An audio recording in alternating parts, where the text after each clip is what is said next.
today we will start our lesson number 4, geography, agriculture. Now, what is agriculture? Agriculture क्या है, यानी कि कृषि क्या है? Agriculture ये दो वर्ड से बना है. Agri means land and culture means cultivation. It means land cultivation, यानी कि भूमि को जोतना. आपको पता है हमारे इंडिया के अंदर 2/3 जो लोग हैं, 2/3 जो पॉपुलेशन है वो एग्रीकल्चर ही करती है, कृषि ही करती है. और यानी कि 70% के अराउंड जो हमारे इंडिया के लोग जो हैं वो कृषि पर ही निर्भर हैं. अब जो कृषि है ये अलग अलग तरह से भी होती है.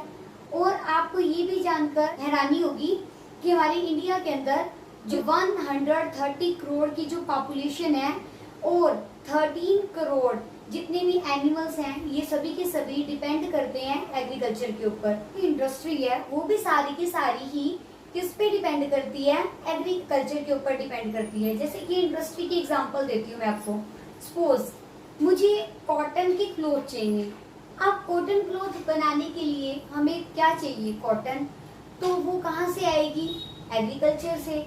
तो जितने भी प्रोडक्ट होते हैं जो कि जिसके लिए एग्रीकल्चर प्रोडक्ट की जरूरत होती है उन्हें एग्रो बेस्ड जो प्रोडक्ट्स बोलते हैं. जैसे कि अगर वीडियो स्टार्ट करने से पहले मैंने चाय पी, तो जो चाय पी तो उसके लिए मेरे को शुगर उसमें यूज की, तो शुगर कहाँ से आई? शुगर केन से आई. और शुगर केन कहाँ से आया? एग्रीकल्चर से. तो इट मीन्स सबकी सब चीजें किस पे डिपेंड करती हैं? इंडस्ट्री की एग्रीकल्चर के ऊपर. तो आपको अब समझ में आ गया होगा कि एग्रीकल्चर क्या है और ये क्यों जरूरी है. और आपको एक चीज और भी बता दूं कि हमारे जो इंडियन एग्रीकल्चर है, एग्रीकल्चर की जितनी भी प्रोडक्ट्स हैं उन सभी का एक्सपोर्ट जो दूसरी कंट्रीज में भी होता है. अब हमारा नेक्स्ट टॉपिक है टाइप ऑफ एग्रीकल्चर. कि एग्रीकल्चर कितनी प्रकार की होती है. इसे हम 3 पार्ट्स में डिवाइड करते हैं. Primitive subsistence farming, intensive subsistence farming और कमर्शियल फार्मिंग. अब सबसे पहले बात करते हैं प्रिमाइटिव सब्सिस्टेंस फार्मिंग की. ये बहुत छोटे लेवल पे की जाती है. इस जो फार्मिंग का एक एग्जांपल है झूम कल्टीवेशन. झूम कल्टीवेशन सबसे इम्पोर्टेंट पॉइंट है. ये हम पहले पिछली क्लासेस से भी पढ़ते चले आ रहे हैं, लेकिन मैं आज आपको फिर से एक बार एक्सप्लेन कर देती हूँ कि व्हाट इज झूम कल्टीवेशन. झूम कल्टीवेशन एक ऐसी खेती होती है जिसके अंदर जो भी आदिवासी लोग हैं वो खेती करते हैं. वो खेती करने के लिए क्या करते हैं? एक प्लॉट ऑफ लैंड के ऊपर कोई भी फसल को उगाना शुरू करते हैं. 1 साल तक उसके ऊपर फसल उगाई और उसके बाद की उत्पादन क्षमता कम हो जाती है. उस जगह को छोड़कर दूसरी जगह पर चले जाते हैं. जब दूसरी जगह पर जाते हैं वहां पर जाने के बाद फिर से वनों को काटते हैं. जो ऊपर से वनों को काट के लकड़ी को अलग कर देते हैं, उसे अपने यूज में लेते हैं. और नीचे की जो जितनी भी उनकी जड़ें होती हैं उन सबको जला देते हैं. और जलाने के बाद जो उसकी ऐश यानी कि जो उसकी राख होती है उसे मिट्टी में मिला देते हैं. ये राख क्या काम करती है? ये ऐश क्या काम करती है? इससे भूमि की उर्वरा शक्ति जो है वो बढ़ती है. तो वो उसके बीच में फैला देते हैं. फिर से वहां पर फार्मिंग शुरू करते हैं और 1-2 साल तक कंटिन्यू वहां पे खेती करने के बाद वापस जब उसकी उर्वरा शक्ति कम हो जाती है, उसकी पावर जो भूमि की है वो कम हो जाती है, तो वो उस जगह को छोड़कर वापस फिर किसी और जगह पर चले जाते हैं. तो इस तरह से इसको झूम कल्टीवेशन कहते हैं. और इस खेती में एक चीज और भी होती है. अगर जिस जगह को उन्होंने फर्स्ट टाइम पे छोड़ा था, 3-4 साल के बाद जब उसकी वापस से उसकी उर्वरा शक्ति बढ़ जाती है. वो कैसे बढ़ती है?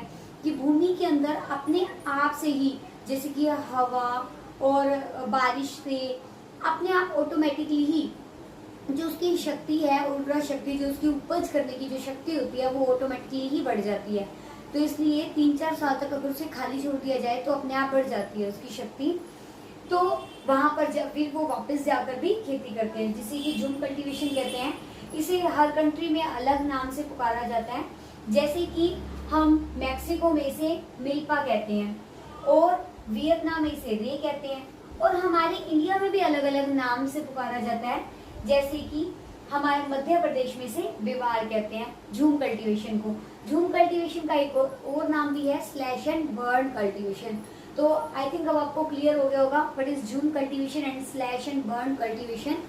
और ये अलग अलग किस किस जगह पर पाई जाती है. इसके बाद हम आते हैं इंटेंसिव सब्सिस्टेंस फार्मिंग की।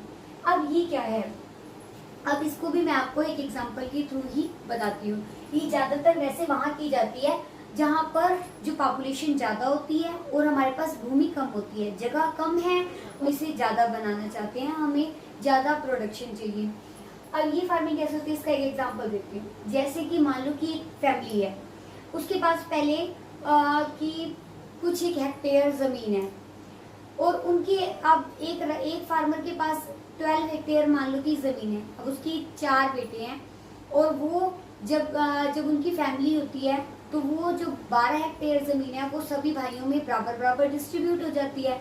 तो ये 4 जो ब्रदर हैं उनमें एक के पास 3 हेक्टेयर जो है जमीन आएगी।